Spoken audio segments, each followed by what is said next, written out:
Hello everyone. Last lecture में हम लोगों ने ग्राम सभा के बारे में जाना था कि ग्राम सभा फंक्शंस कैसी करती है।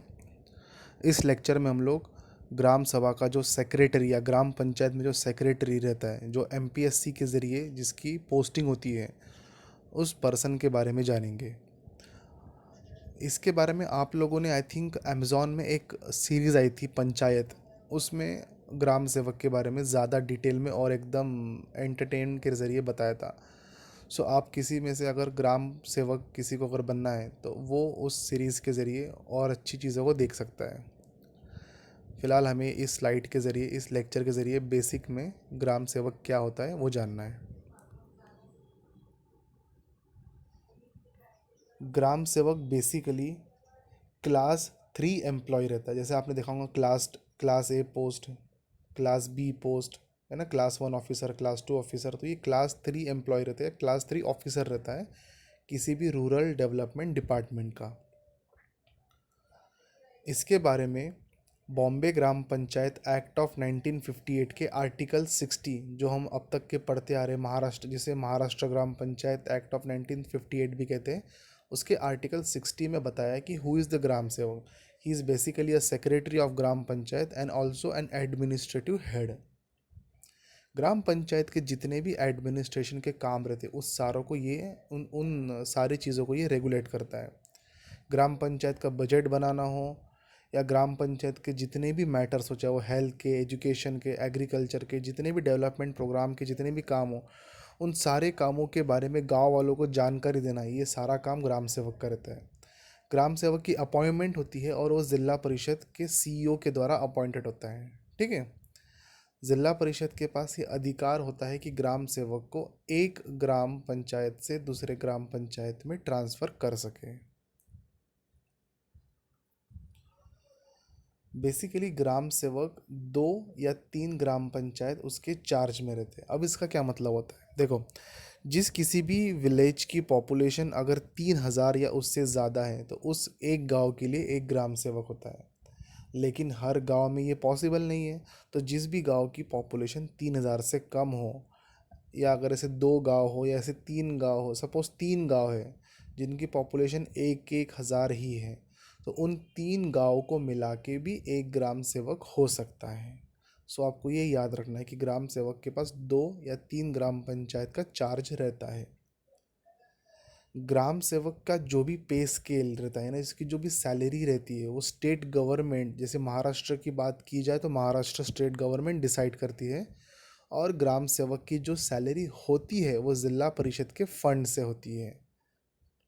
अब आपको लगेगा कि ग्राम पंचायत में ग्राम सेवक है तो ग्राम पंचायत के फंड से होती होंगी, लेकिन ऐसा नहीं है। ये बात आपको याद रखनी है कि ज़िला परिषद के फंड से उसकी सैलरी होती है, लेकिन सैलरी कितनी होनी चाहिए डिसाइड करता है स्टेट गवर्नमेंट। और उसको, जैसे मैंने बताया, कि ज़िला परिषद डिस्ट्रिक्ट फंड से सैलरी रिसीव होती है। ग्राम सेवक बीडीओ यानी ब्लॉक डेवलपमेंट ऑफिसर, जो कि तालुका लेवल पर होता है, उसके डायरेक्ट सुपरविजन में रहता है। मतलब ऐसा अगर सिंपल लैंग्वेज में बोला जाए तो ग्राम सेवक डायरेक्टली किसको मतलब क्या कहते हैं वो, किसको इन्फॉर्म करेगा, किससे मिलेगा डायरेक्टली, अगर उसको नोटिस देना है या किसी से मिलना है तो डायरेक्टली वो जाके बीडीओ के पास अपनी जितनी भी चीज़ें वो बताएंगा। उसको अगर सस्पेंड करना है तो उस जिला परिषद का सीईओ सस्पेंड कर सकता है या उसकी ट्रांसफ़र कर सकता है। बीडीओ उसकी ट्रांसफ़र या सस्पेंड नहीं करा सकता है। बीडीओ के अंडर में रहता है, वो जितना भी डे टू डे फंक्शन रहता है उसको जाके बीडीओ को बताना पड़ता है। लेकिन सस्पेंड करने की बात आई तो वो जिला परिषद के सीईओ करते हैं। ग्राम निधि, जिसके बारे में लास्ट लेक्चर में हमने देखा था कि ग्राम निधि कैसा रहता है, फंक्शंस कैसे करते हैं, तो उसकी रिस्पॉन्सिबिलिटी पूरी की पूरी ग्राम सेवक के पास रहती है। ग्राम सेवक ही हाउस टैक्स और अदर टैक्स को कलेक्ट करता है और ग्राम पंचायत के अकाउंट्स को भी मेंटेन करने का काम ग्राम सेवक करता है। और ग्राम सेवक के जितने भी डिसीजंस रहते हैं, जो भी ग्राम पंचायत ने डिसीजन लिए, कि सड़कों से लेके, पानी से लेके, स्वच्छता से लेके, एग्रीकल्चर से लेके, जो भी चीज़ें ग्राम पंचायत में डिसाइड हुई उस चीज़ों को इम्प्लीमेंट करने का काम ग्राम सेवक का रहता है। और तो और ग्राम पंचायत की जितनी भी मीटिंग्स रहती है, उस मीटिंग्स के मिनट्स, यानी उस मीटिंग्स में क्या क्या बातें हुई उसके बारे में डेटा मेंटेन करना, ये ग्राम सेवक का काम होता है। अगला मैंने एक स्लाइड ऐड ऑन की है कि पेपर बैलेट क्या होता है। देखो आप में से बहुत से लोग वोटिंग करने गए होंगे। अब आप लोगों ने गांव में अगर वोटिंग की होंगी या कोई गांव से बिलोंग करता है तो उन्हें पता रहता है कि गांव में जो पेपर बैलेट रहता है, उस पेपर बैलेट में आपको कभी कभार अलग अलग कलर्स देखने को मिलते हैं। तो उस अलग अलग कलर्स का मतलब क्या होता है, बेसिकली इस चार्ट में मैंने वही सब चीज़ें बताई है। अगर सपोज़ कोई पर्सन, कोई उम्मीदवार एससी कैटेगरी से बिलोंग करता है और वो चुनाव के लिए खड़ा है ग्राम पंचायत में, तो उसके जो बैलेट पेपर का जो कलर रहेगा वो लाइट पिंक रहेगा, ठीक है, एससी कैटेगरी के गुलाबी कलर रहेगा।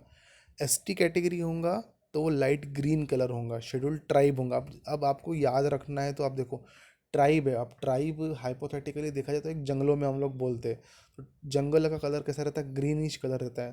तो करके अगर शेड्यूल ट्राइब से कोई पर्सन खड़ा होगा तो ग्रीन कलर में होगा। अगर कोई ओबीसी से पर्सन खड़ा होगा तो उसके लिए लाइट येलो कलर होगा। और कोई जनरल कैटेगरी का पर्सन खड़ा होगा तो उसके लिए वाइट कलर होगा। ठीक है, ये आपको चीज़ें याद रखनी है। और वैसे ही नीचे फीमेल के लिए दिया हुआ है, अगर वो एससी फीमेल कैटेगरी से होंगी तो लाइट पिंक कलर होगा, एसटी होंगी तो लाइट ग्रीन कलर होगा, ओबीसी होंगी तो येलो कलर, और जनरल होंगी तो वाइट कलर।